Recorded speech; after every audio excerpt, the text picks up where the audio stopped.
Okay. Well, here we are. Cell Phone Talks episode, podcast. Yeah. Thank you so much for coming along and letting me speak with you here. Absolutely. At my home. I do appreciate you coming out. Jabari Hall Yes. is your name. Yes. What is your game? Can you tell us what it is you do? What it is that I do, I run a bunch of things. I run a nonprofit organization, run a for-profit organization, dealing with social and emotional learning, and it's called J-Has-Heart. That's the nonprofit? J-Has-Heart is the for-profit. Okay. The nonprofit is Think Positive and Dream Big Incorporated. Okay. So I kind of work in between those two organizations to partner up with any kind of entity. There's a lot of what I do. Some folks require you to be a nonprofit or a for-profit. Sure. So I'm like, I'm gonna get both of them. That's smart. Hire some people, make it work. Awesome. Yeah. So I'd like to know, I know we've talked about it before, one of the times that we met before, but what's kind of the structure of both? What do they look like? You said you have a team, I assume, for the for-profit organization. And what does that look like? And then what does the other side of the nonprofit look like? I run them separately, but the same team manages both. Okay. So it's really a bunch of interns that I have that I'll hire along the way. Some folks that are professionals that just want extra hours of work, or students that are looking for internships. I provide them with opportunities. And it's really folks who are able to help me manage my calendar, help me to make phone calls, kind of cold calls to different organizations to let them know about J-Has-Heart or Think Positive and Dream Big, and get the business out there. And then really it's follow-up calls, follow-up emails, those kind of things. So a lot of administrative tasks. Sure. But a lot of what I do when I bring people in the organization, a part of the job description says, I'm going to help you with something. And that's actually the initial thing. It's you're coming into this organization with a need somehow, whether it is some kind of self-awareness need, social awareness need, right? There's these 5 competencies. How can I help you in some area? One of the areas that people generally need help with is setting goals. So before they even do any administrative tasks for me, I help them with goal setting techniques. And once they're better equipped that way, then I say, okay, great, now here's some job functions that you need to complete. So that's really how it is. It's really me letting them know the same way I want to help young people in this organization, I'm going to help my employees in the organization. Oh, that's good. You're right? So Yes. it's really working on social and emotional learning within the organization, and from my own mantra within the organization, and then now it's going to bleed out into the work that we do with the communities. That's great. So I think the last time you had mentioned you have 6 interns with the for-profit, J-Has-Heart. Yeah. And so they're doing the administrative type work. So they came in wanting to dive a little deeper into social and emotional learning in general. Yeah. And learn something themselves to implement in their own lives. It's funny. So I'll say yes and no. Okay. Yes, because part of the job description is I identified certain parts of social emotional learning, the competencies. So if I say, do you want to develop goals for yourself, right? This kind of social responsibility or something like that, or self-management, or do you want to work on how do you communicate with people? These kind of things. I'll list certain things out that match up with the competencies, and I wouldn't tell them that we're going to do social and emotional learning. Okay. Say, what do you want to better in your life? Do you want to learn how to self-assess yourself? Do you want to learn how to be optimistic, right? Self-awareness, or any one of those competencies. And then later on, I'll kind of introduce it as, well, these are part of the competencies. So now it's kind of a thought experiment as well, because a lot of people may be apprehensive to a word or a theory or a subject such as S.E.L. if they aren't aware of the impact of it. So now if I introduce it as non-S.E.L. and I just say goal setting, and I just say learning how to be optimistic, and I just say learning how to be empathetic, and they're like, yeah, I do need to know how to interact with different cultures and understand their struggle or do certain things. Great, let's work on that. And now I'll say, wow, actually, that was part of S.E.L. That's what S.E.L. is. That's awesome. So you're using the material that you yourself are trying to teach others through your work to your employees, but you're using it actually in theory towards them. So now they're just learning what's more relatable and known to them, and then from the end of it or the background of it, saying, hey, well, this is what I'm here doing. Yeah, that's awesome. Right, because it's going to allow them to not just buy in from the beginning, like say, yeah, I'm all for it, I want to work for S.E.L, but more so, man, it actually worked for me.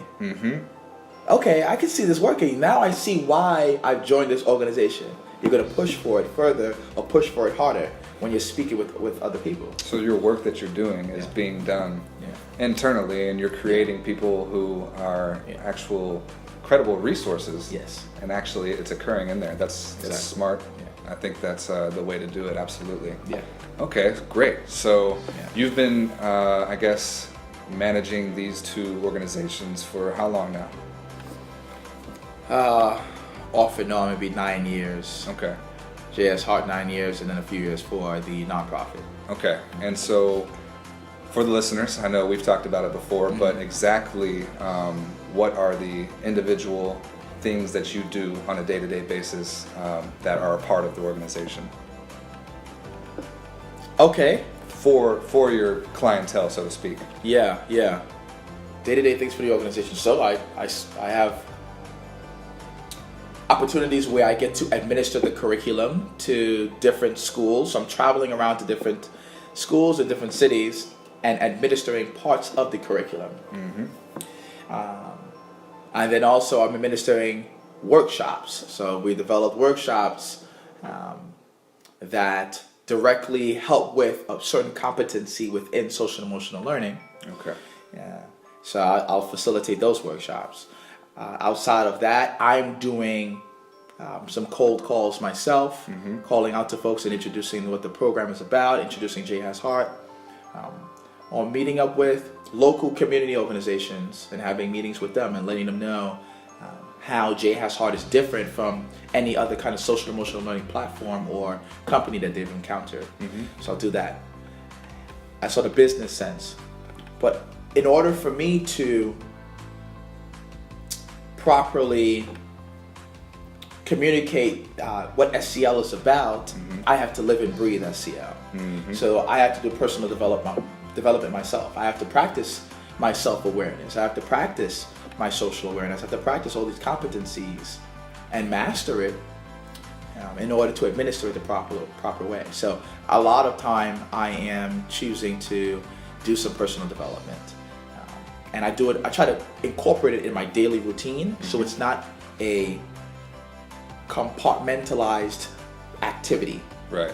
It's part of this daily routine where it's just like, okay, do this, do that, do this, and it makes it much easier. Absolutely. And then that's also a thought experiment, because now if I'm doing it and I'm being successful at it, when I'm promoting it to other people who either aren't successful at it or who haven't even tried it before, I'm the product of it.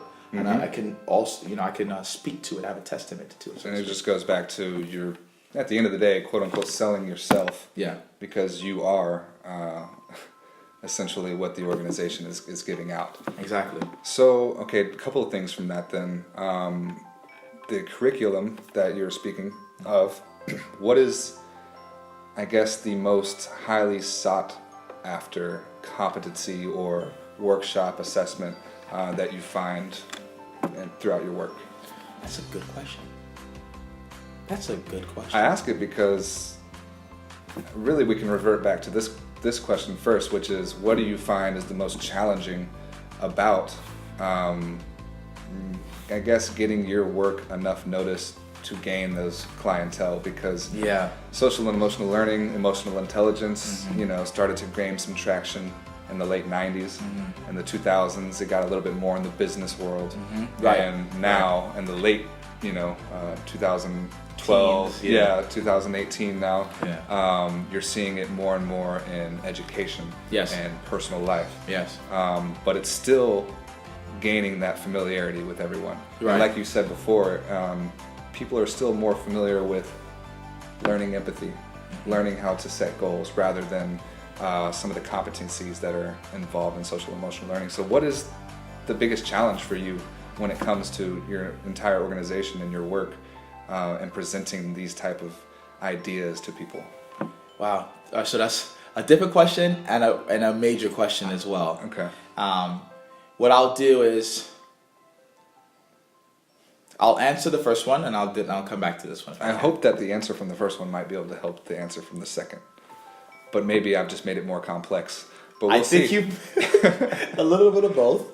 I think the first one was what's the most sought after one, and then the second one is, what's the most difficult part of really presenting this and having folks buy into it. See. So the most sought after part of, I think, social emotional learning or this program is kind of having students being self-aware. A lot of leaders want their students to be optimistic about their future, and with that, they attribute that optimism to their students' ability to set goals for themselves, believe in themselves, interact well with others, and in a sense, there's a relationship there, of course. So I could see why they want that, and of course, this all starts with self. So I could see why they want that. So a lot of it is about self-awareness, having students being aware of who they are, who they can be, having some perspective about themselves, and having this belief about themselves. So with that, there's a workshop called Think Positive and Dream Big.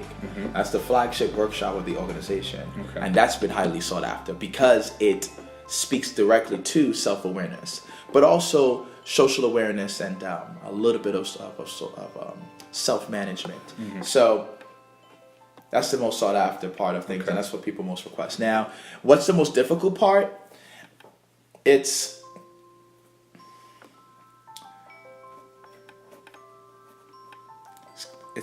interesting to answer that.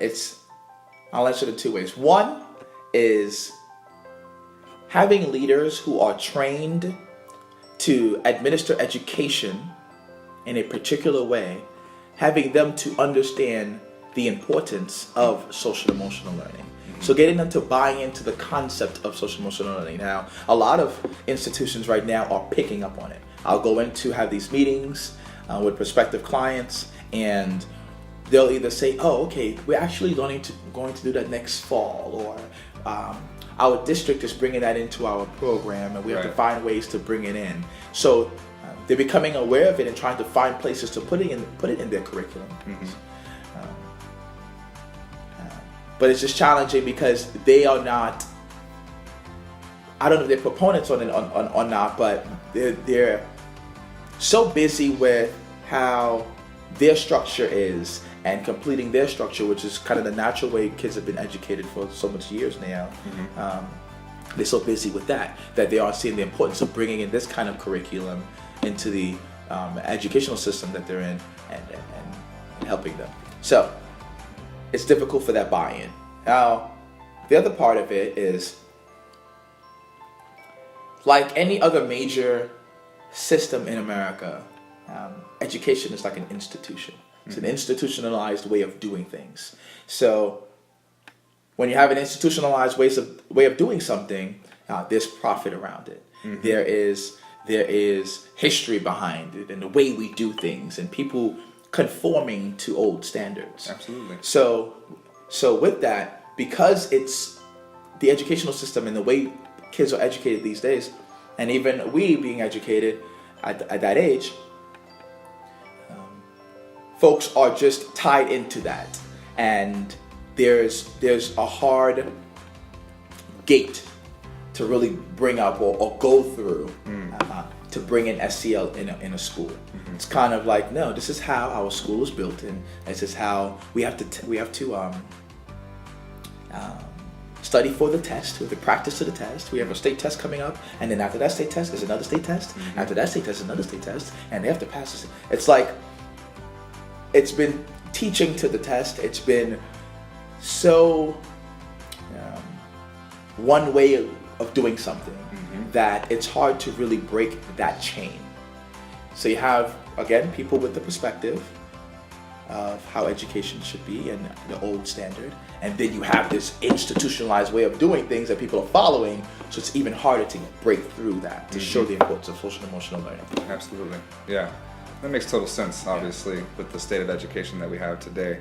And with these big organizations that are have been related and really kind of the front runners of this field since, again, the 90s or so. Yeah. Castle. Yeah. And the other big ones, you know. From what I have learned in the current day, their biggest problem is coming to the conclusion that individual programs throughout individual parts of the year are worth it, but are not creating a big enough change that it could be. And I kind of like to relate it to health, physical health, which is you can have someone exercising from time to time, drinking water, the amount of water they should be every other day, eating some of the fruits and vegetables that they should, but is it all the time? And what's going to create that major difference? Yeah. It's when you implement it all the time. And so their biggest problem is trying to implement this S.E.L education and intertwine it with academic education so that it's all year round, right? And it's hard to convince teachers, like you said, school leaders who have been doing this for decades, that it needs to be that way. Yeah. And so for you coming in the way that you are, almost a one-man show, right? Trying to fit in as much as you can. Still, I wonder if they're able to see, okay, yeah, he came in, he did a great job. It seems like the kids responded well, but then what? What happens in 2 months when they kind of forget? So I guess that's like a comment, right? Or more of a comment, and I'll add on top of that comment. Like, I see that happening so often. And I see major companies or major social and emotional learning organizations, see them facing that battle. You know, I have a little bit different perspective when it comes to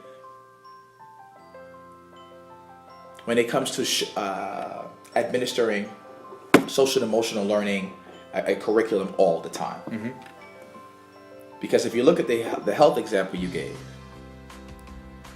you're going to have someone, take two people, you're going to have this one person who is a health connoisseur, a health enthusiast.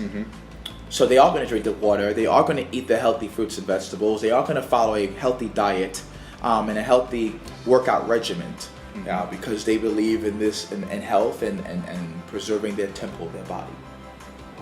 But you're also going to have someone who is maybe half of the way interested in health. And maybe they say, you know what, I can't be healthy every day, or I can't eat healthy every day, or that's not who I am. And they want to adopt it just a little bit. And maybe 2 days out of the week, they're going to not eat pizza. They're going to drink water. They're going to eat a fruit, right? That little change that person is bringing into their life matters a whole lot more than if we had a third person that was doing nothing. Absolutely. Yes, the person who is the health buff, the health enthusiast, is maximizing on the opportunity and gaining as much out of it.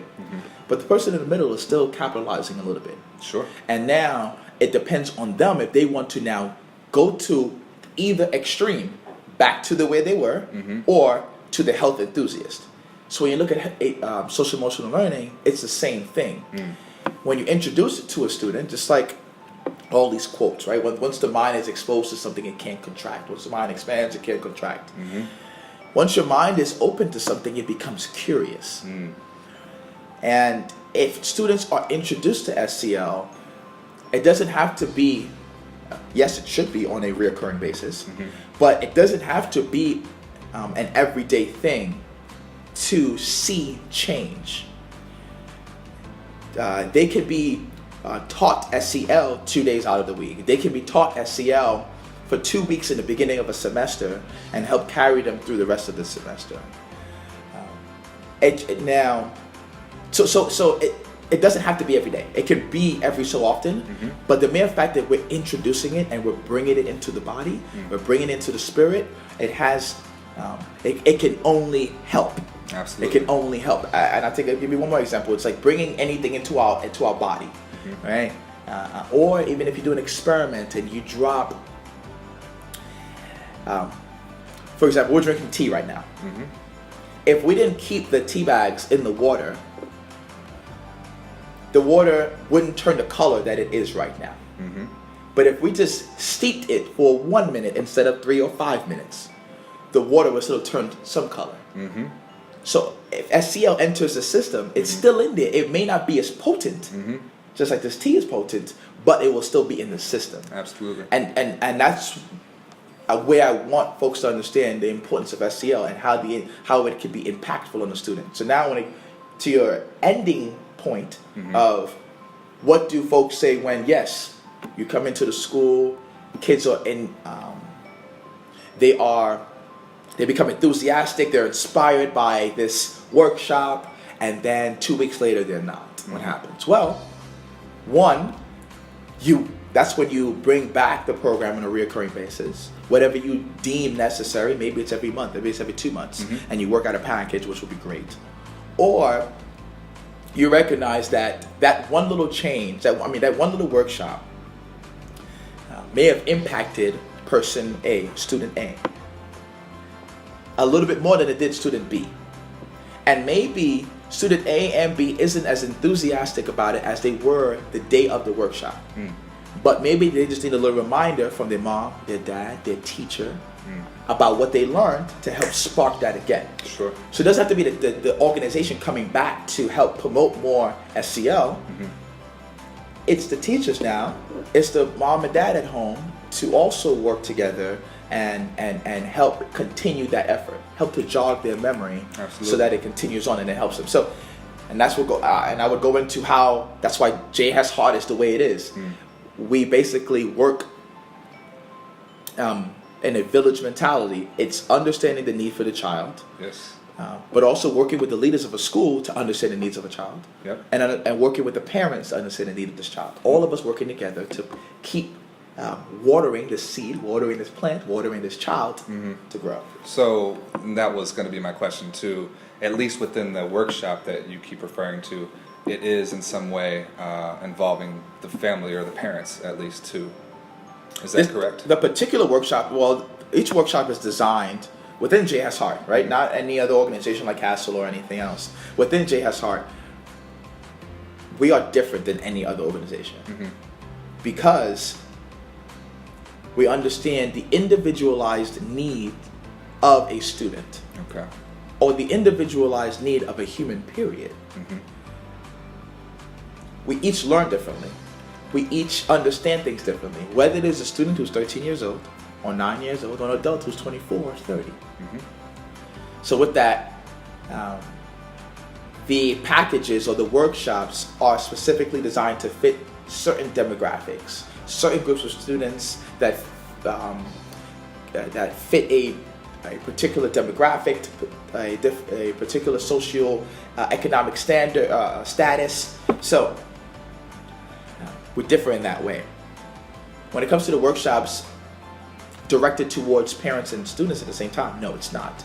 There are workshops particularly for students, workshops particularly for parents, and workshops or seminars particularly for leaders of schools. Okay. And that's because the rhetoric is going to be different. Sure. Students are going to intake information a little bit differently than an adult.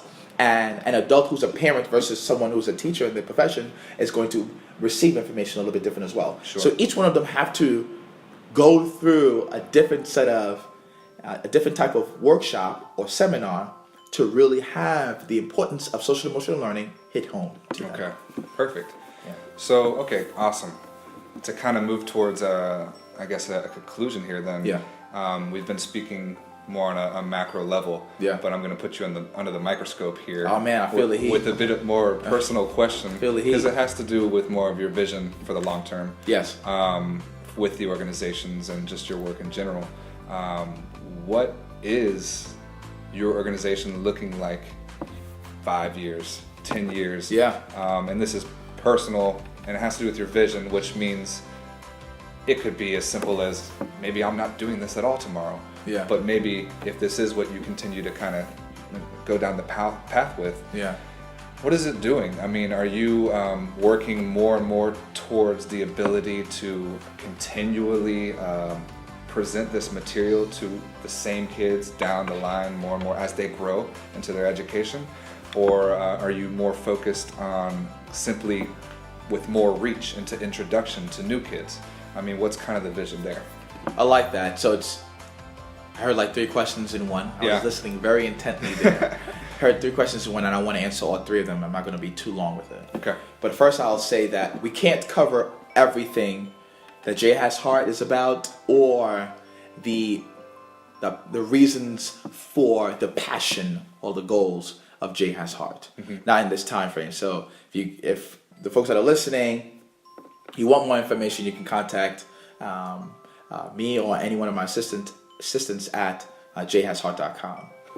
Plug. So, yes. Well, because like I can give statistics about what really happens to students if they are, but to go down that road, my tone would probably change. Absolutely. Why? Because it's like I'm passionate about it. So I'm really trying to just keep it at a like casual conversation. Sure. I don't think I would be in this line of business or started this organization if I wasn't passionate about social emotional learning. So with the questions you had in terms of 5-year, 10-year goals, and then also the second question would be if this organization is more of helping students on a recurring basis or spreading the information out to the masses, which direction? So pertaining to those questions now. First one, 5-year, 10-year goal. So in 5 years, my vision for J-Has-Heart is that it's in multiple cities across the U.S. It being the curriculum that we've designed, being in multiple cities across the U.S. And in multiple schools. Now, multiple meaning if we can get at least 5 or 6 schools from different cities like Chicago, cities like parts of New York, and cities like Dallas, and D.C. and Philadelphia. Then the impact, the data will be able to spread amongst the folks there, and we can incorporate more people within those 5 years. Okay. Now, 10 years. Within 10 years, because of how S.E.L. has been moving along and being filtered or being introduced, to folks and being accepted a little bit more, within that decade, the goal or the vision is to now be in front of Congress and have them understand, here's 10 years worth of data based on J-Has-Heart's work. Not based off of Castle, not based off of any other large institution, because I think once, nothing to knock against them, but I think once they get to that level, it's a little bit more about profit than anything else. I'm not speaking to it goes or anything, but that's just, I guess, my assumption. I'm going to deem it as an assumption and be okay with that assumption. No worries. However, for J-Has-Heart, it's about the truth behind S.E.L. It's about what social emotional learning does for kids and for human beings, period. So in 10 years, my vision would be me sitting in front of Congress somehow and lobbying and asking and petitioning for institutionalization, and implementation of social emotional learning in every school. Okay. Now, that may be an initial conversation that occurs, an initial petition that occurs, and that may carry on for another 5 or 10 years. But at least being in front of them to say this is a nationwide epidemic, that if we are not doing this in front and for every type of student, then we are definitely going to be at a disadvantage. And when we talk, and within those 10 years, we'll also be able to get data around what students have been able to do in their performance. Are they testing at a better percentile? And then now we'll see, okay, well, are we competing against other nations? Right? So hopefully in those 10 years, we can get that kind of data to really present in front of Congress and say, hey, this is serious stuff, right? And once that's out there, Congress may not say, and I'm hoping they do say this, though, they do comply or agree. They may say, you know what, it's not that important right now. But maybe 4 or 5 members that are listening to it say, you know what, I'm going to look into this a little bit more. And then now it starts to spread. The conversation now becomes on a national level. Absolutely. So that's the vision there. Now, when it comes to how J-Has-Heart sees, how to the curriculum should be administered, or should it be widespread or on a repetitive nature basis? It's really both. Yeah, I was going to say, after hearing that, Yeah. it sounds like it's at some point just going to continue to go hand in hand together. Right. Yeah. Well, because again,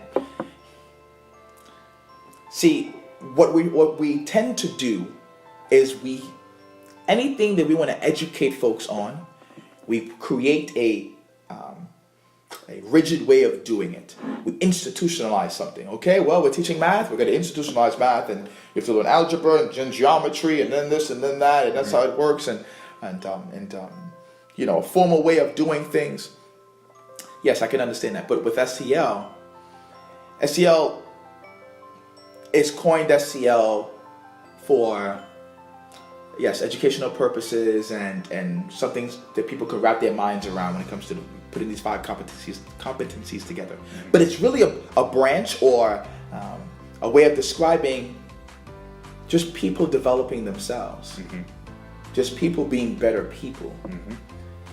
So with that, when you're 21, you're trying to figure out certain things in your life, and if you read books, you'll learn some valuable information about self-awareness techniques, how to become more confident, to become more optimistic.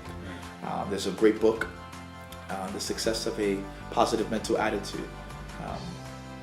Success Through a Positive Mental Attitude, on Napoleon Hill and W. Clement Stone. That's a great way of creating some self-awareness for yourself. But if you're 21, you're developing that. 25, someone says, hey, you need to have some goals in your life. What are you going to do at 30? What are you going to do at 40? What are you going to do at 50? All right. Maybe when you're a teenager, folks are saying, okay, that's not how you act with folks, and you should be a better young man, a better young lady, right? How to interact with society and things. So you're learning these things in life. So it's this now, if we now put great words around it, like social and emotional learning, great words around it like self-awareness and social awareness and self-management. Okay, let's coin it that way and put it and help students with it. It's going to be the same thing in terms of when there are, we say mini scholars. So when they're in 3rd to 5th grade, they're going to need to learn how to identify or acknowledge emotions and all these different things. Then when they become junior scholars, 6th to 8th grade, they're going to have to be able to analyze things now. Their mind is working a little bit differently. Sure. When they become senior scholars now they are strategizing and developing how to go forward with things. So each step with us facilitating social emotional learning, they're growing in that. Absolutely. They're getting better at that. So it has to be a recurring thing. It has to be a repetitive thing where they're coming back and learning more about it, getting more in depth with it. Just like a relationship, just like anything else. You have to get yourself more engrossed in it and learn as you get older. Things you did at 21 or things that you're doing now you never thought you were doing at 21. Well, that's because you're 24 and you're different. Your mind is different. Your perspective is different. You've learned different things. So social emotional learning is the same way. You have to teach them different things and how to analyze and interpret and decode and evaluate and demonstrate things at different ages. So it has to happen that way in terms of a repetitive nature. But also it has to be widespread, because if now all of them can't get the repetitive information, get this curriculum repeated over and over in a more in-depth way as they get older, then even if we get to introduce the concept, back to the analogy of the tea in the water, of something in our bloodstream, whatever, it gets introduced to them, they're exposed to it. And one of the biggest words is exposure. How are students being exposed to new people, new situations, new things, new experiences, and that's how we grow. So it's both. Yeah. It has to be repetitive and it has to be widespread. Absolutely. And sorry to go so long-winded, but I really needed to articulate that. No, absolutely. Yeah. And towards the end, I think you really broke it down into how it evolves and why it needs to be that way. So it makes perfect sense. Yeah. And I think you know this, but I think the trick, as it all does evolve, is going to be making sure that you're taking the necessary steps to get to that vision you were talking about, while simultaneously making a very big emphasis on your focus to keep it super simple, which is what we're doing here is exposing kids to how to be good human beings to themselves and to other people, right? And so that's the trick, to play that level playing field the entire way out. It's a challenge. It's great stuff, though. It's great stuff. Okay, perfect. Thank you so much. Thank you. Jabari. I really appreciate it, man. Thank you so much. Is there anything? We did a handshake, by the way. Yeah. For those of you not seeing the video, is there anything that you want to leave to the listeners, whether it be, telling them what they can do, or maybe just simply how they can connect with you more, if they want to learn more, whatever it is? Yeah, most definitely. I'll start with the information to connect with me, or my organization, and then I'll leave with a note. So if you want to get in contact with my organization, it's J-Has-Heart, J-H-A-S-H-E-A-R-T, and it starts like that because it's Jabari Has Heart. Everything I do is from my heart. So jhasheart.com. On YouTube or any other social media medium, it's at J-Has-Heart. YouTube, Twitter, Facebook, Instagram, all of those. Now, the public speaker as well. I'm a public speaker. I do keynote speeches, etc., talking about social emotional learning and then other type of topics. You can find me at jabarihall.com. That is JABARIHALL.com. And everywhere else at Jabari Hall. Very easy, right? So you can contact me with me there. What I really try to leave with folks are two things. One is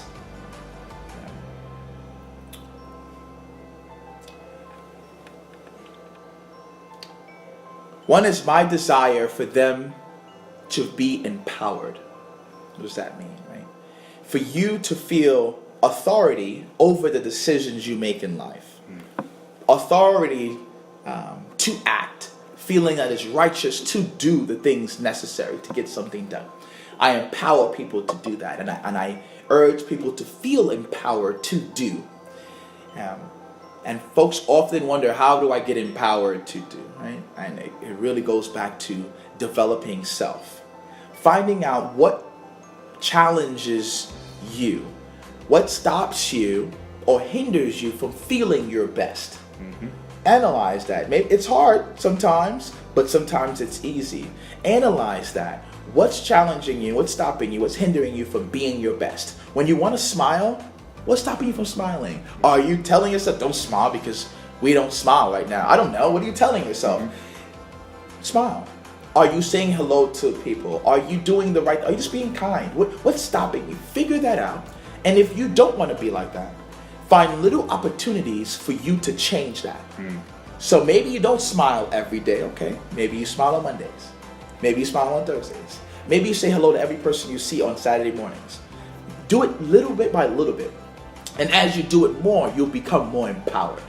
So with anything you do, just do it in moderation, in little chunks that you can handle.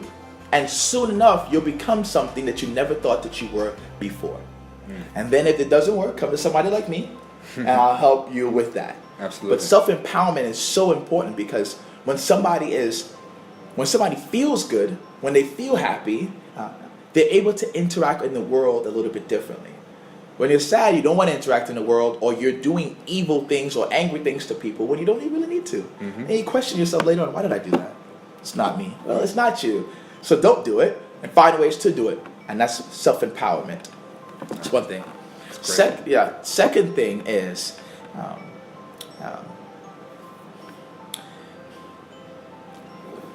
this belief in yourself. A lot of folks say, oh, I believe in myself. Okay. So if you're in a fight with a lion, it's a great, well-used analogy, example. If you're in the jungle, you're in a fight with a lion, hypothetically, or you see a lion or a bear, what are you going to do? Are you going to run? You're going to play dead? You're going to fight the lion or whatever? What are you going to do? And if you believe in yourself and you believe that you can get away, your instincts is going to operate in a way where it shows your belief in yourself. So if it is you got to get away, you're going to move like you got to get away. But if you're going to fight this lion, you're going to find something to fight this lion. But your instincts are going to relate to your belief. But if you now believe that it's like, oh my God, I'm going to die. And you know what? I don't know what to do. I'm going to panic. I'm going to, then that instinct is going to then interpret and lead into some kind of action where you are frantic and don't know how to act. So that's a simple example to show how much do you believe in yourself to get out of any situation, to do anything, to survive. So I ask people this question, and sometimes it depends on their answer. And if they tell me, oh, I'm going to fight the lion, I'm going to walk out this jungle with the lion skin on my back. I tell people that all the time. For me, they say that, I'm like, okay, great. Then act like every day is that lion. Act like in the morning time is that lion, and believe in yourself that much to not let the lion defeat you that day. So when you're walking outside or you're driving in the morning, you're frustrated. No, I'm not going to be defeated. I'm gonna believe that I have the ability to do my best. Right? Whatever challenge you come up with or come up against, believe that you have the ability to overcome. And then when it relates to work, or when it relates to you wanting to be an entrepreneur, wanting to follow a dream of yours, wanting to be better in a relationship, right? Find some place where you can believe that it's possible. I say some people go to a spiritual sense of things, a religious part of things. Go to someone who can help guide you that way, maybe a friend or a colleague. Go to a family member and help question and ask things and see if you have the ability to do it. Either way, any way you can, develop this self-belief. Because when you believe that if I follow this dream, it's going to be possible for me. When you believe that if I decide to act, I'm going to be successful, more often than not, you're going to be successful. More often than not, you're going to accomplish that dream. But it really starts with believing in yourself. And those may not be the best examples for helping people to believe in themselves. They're like, man, I still don't believe in myself. Sure. But the key behind it is understanding that before you really achieve anything that you want to achieve in life, you have to believe in your ability, believe in you. So that's what I would leave them with. That's perfect. Man, it's an absolute pleasure. Thank you so much again. I know it's been a long day and even a longer week for you. I'll let you go. But again, thank you so much. I look forward to continuing conversations with you in the future. And I wish you the absolute best in everything you do. Most success, most blessings to you and your family. And God bless you as well, sir. Absolutely. And I'll see you again soon. Thank you so much. Thanks. Okay. All right.